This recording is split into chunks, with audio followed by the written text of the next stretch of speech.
Selamat malam, perkenalkan nama saya Natalia Deborah Mambu. Saya mahasiswa Fakultas Hukum. UNPI akan mempresentasikan saya sebagai berikut. Jelaskan syarat sahnya perkawinan menurut UU Nomor 1 Tahun 1974. 2. Sebutkan dan jelaskan rukun dalam Islam. 3. Sebutkan dan jelaskan cara sah perceraian dalam Islam. 1. Jelaskan cara sahnya perkawinan menurut UU Nomor 1 dari 1974. 2. Sebutkan dan jelaskan rukun dalam Islam. 3. Sebutkan dan jelaskan cara sah perceraian dalam Islam. Jawaban: dalam pasal 1 Undang-Undang Nomor 1 Tahun 1900 tentang perkawinan dalam bentuk keluarga rumah tangga yang bahagia yang kekal berdasarkan ketuhanan yang Maha Esa, sehingga untuk dapat mewujudkan tujuan perkawinan tersebut, setiap orang yang akan melakukan perkawinan menurut Undang-Undang Nomor 1 Tahun 1974 maka harus memenuhi syarat-syarat dan prosedur tersebut sebagaimana diatur dalam UU Nomor Tahun 1974. Syarat untuk melakukan perkawinan menurut Undang-Undang Nomor 1 Tahun 1974 diatur dalam pasal 6 sampai dengan pasal 12 sebagai berikut. 1. Adanya persetujuan kedua calon mempelai, pasal 6 ayat 1.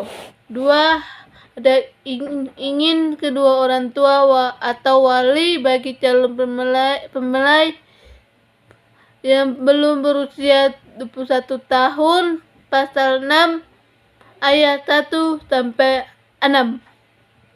2. Sesuai calon mempelai sudah 19 tahun dan usia calon mempelai wanita sudah mencapai 16 tahun, pasal 7 ayat 1. 4.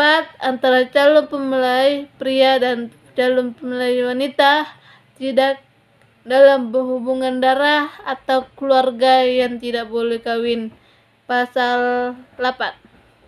5. Tidak berada dalam ikatan perkawinan dengan pihak lain, pasal 9. 6. Bagi suami istri dan bercerai lalu kawin lagi satu sama lain dan bercerai lagi untuk kedua kalinya, agama dan kepercayaan mereka tidak melarang mereka untuk kawin 3 kali, pasal 10.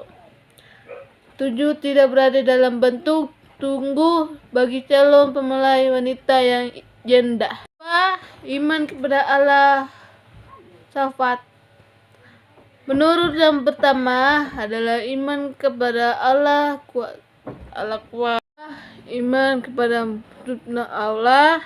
Menurut yang pertama adalah iman kepada Allah yang menjadi dasar dari iman, karena sebagai umat Islam harus mempunyai kesaksiannya.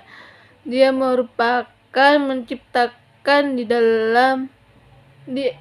alam semesta, kuasa langit maupun bumi, serta Tuhan yang wajib disembah dengan sifat tidak beranak dan tidak diberanakan. Kemungkinan akan hadirnya Allah tidak hanya dengan kata-kata semata, melainkan harus diwujudkan melalui tindakan. Caranya yaitu dengan amal ma'ruf dan nahi munkar, maksudnya melakukan segala perintah serta menjauhi larangan yang mengantar ke jurang sesatnya. Iman kepada malaikat. Malaikat merupakan makhluk Allah yang menciptakan nur atau cahaya dan tidak diberikan nafsu. Oleh karenanya mereka selalu taat kepada segala pemerintah serta tetapan meskipun tidak terlihat sebagai manusia, harus mengimani peradaannya dengan tugas sendiri. Iman kepada kitab-kitab mutlak Allah menjelaskan ajarannya melalui kitab diturunkan kepada para rasul melalui perantara malaikat. Ajaran di dalamnya harus disampaikan kepada umat manusia yang menyenainya secara utuh tanpa adanya kelainan, dan banyak umat terdahulu terkena azab karena kelainan. Kitab ini sebagai pedoman dan penjaga hidup umat dihalah para rasulullah sudah fasad hal ini, bertujuan agar tidak terjadi kendala yang mengakibatkan terpecah belah akidah dan keyakinan mereka. Meskipun demikian terhadap penurutnya yaitu para sahabat dan ulama. Iman kepada Nabi dan Rasul.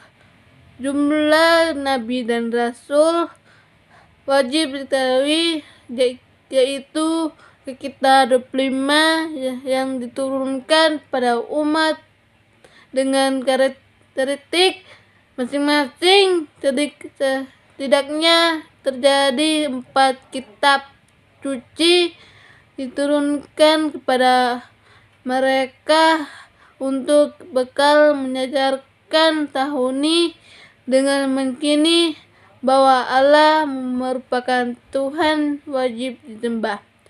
Kitab tersebut disampaikan melalui perantara malaikat Jibril, baik dengan menunjukkan wujud aslinya maupun menyamar isi di dalamnya sebagai peneman, mengambil keputusan dan menghukumi target suatu perkara yang bertujuan agar terarah serta tidak sembarangan dalam mengambil keputusan.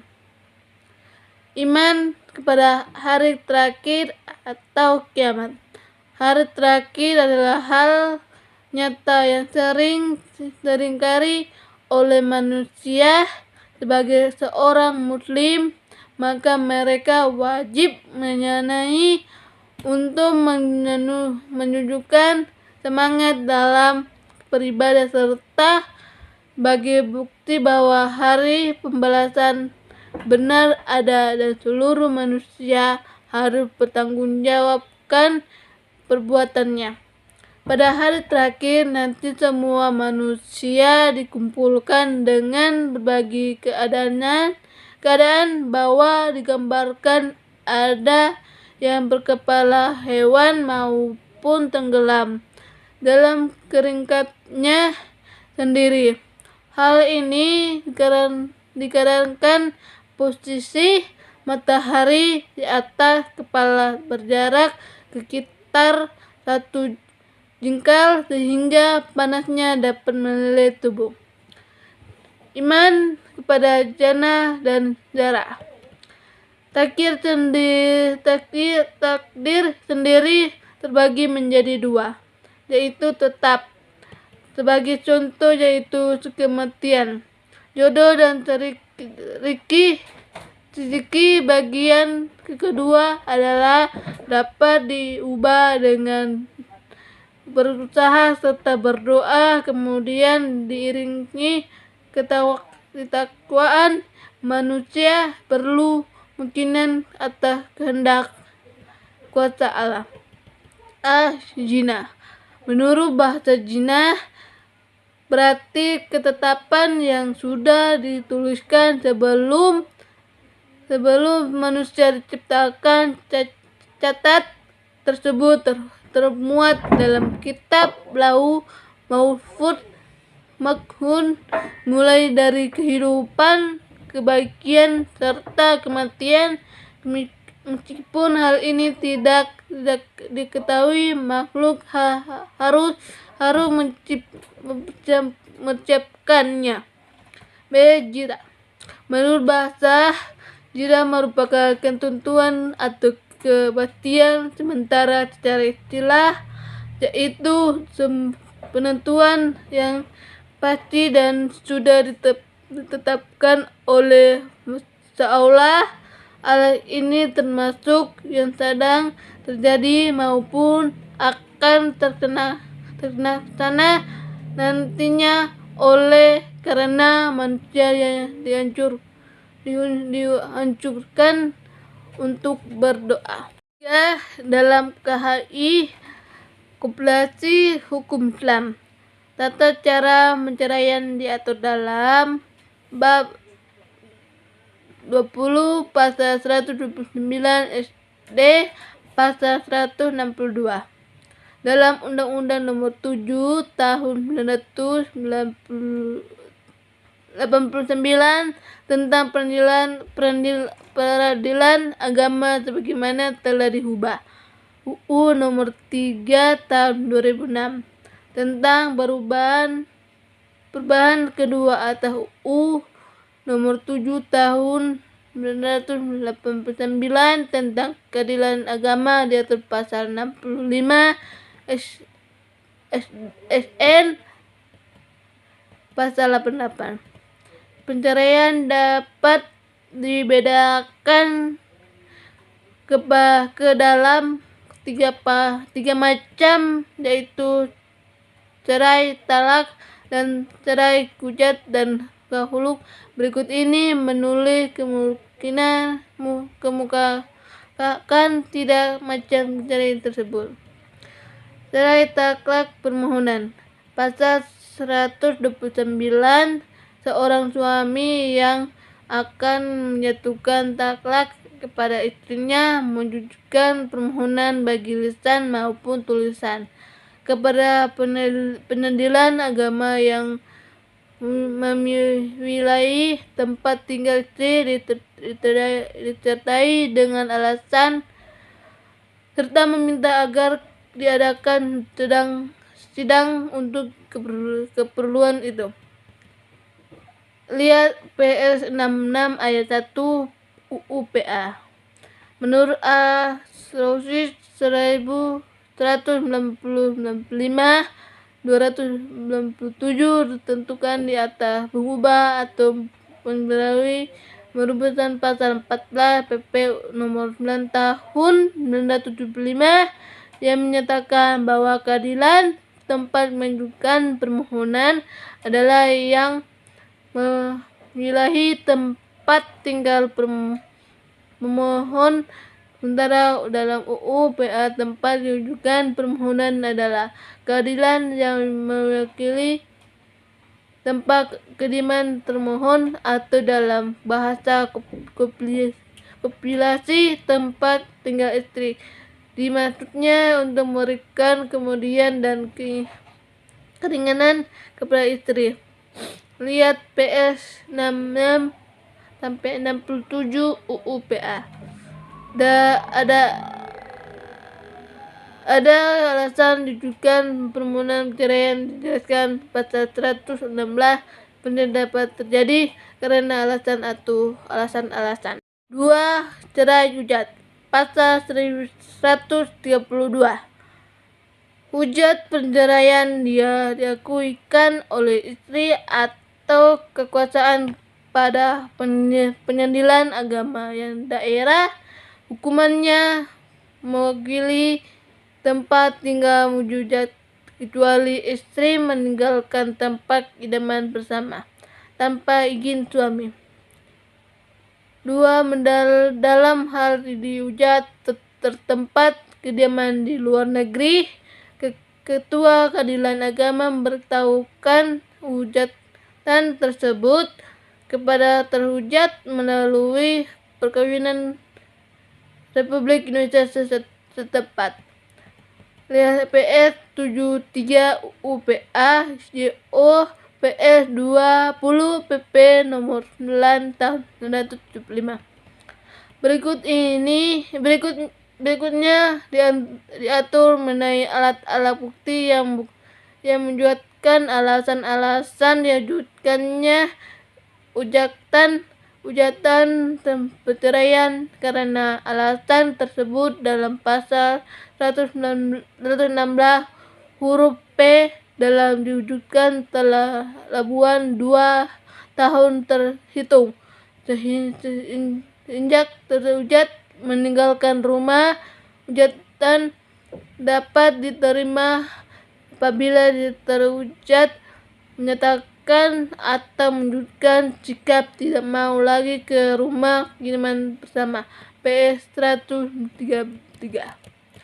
Pasal 134 hujatan perceraian karena alasan tersebut dalam pasal 116 huruf F dapat diterima apabila cukup jelas bagi pengadilan agama mengenai sebab perselisihan dan pertengkaran itu dan telah pembuatan pasal 134 huruf F ini bersumber dari US English 435 dan jika kamu khawatir terjadi bertengkatan antara keduanya, maka kirimlah seorang juru damai dan keluarga laki-laki dan seorang juru damai dari keluarga perempuan. Jika keduanya juru damai itu bermaksud menyenangkan perbaikan nisah, Allah memberikan taufik kepada suami istri itu. Sungguh Allah Maha Mengetahui. Maka mengenal Sibak RA Al-Quran dan Tafsirnya Jilid 2 2009 161 dan 162. Dalam konteks Indonesia, juru damai diwujudkan dengan adanya lembaga PB 4 menurut PMA nomor 3 tahun 1975 pasal 30 ayat 2. Pengadilan agama dalam setiap kesempatan berusaha mendamaikan kedua belah pihak dan dapat meminta bantuan kepada Badan Penasehat Perkawinan dan Penyelesaian Perceraian PB 4 Diam. Terima kasih. Biarlah kita sama-sama memajukan hukum di Indonesia dan HUNPI menjadi tolak ukur bagi kemajuan hukum Indonesia. HUNPI Jaya.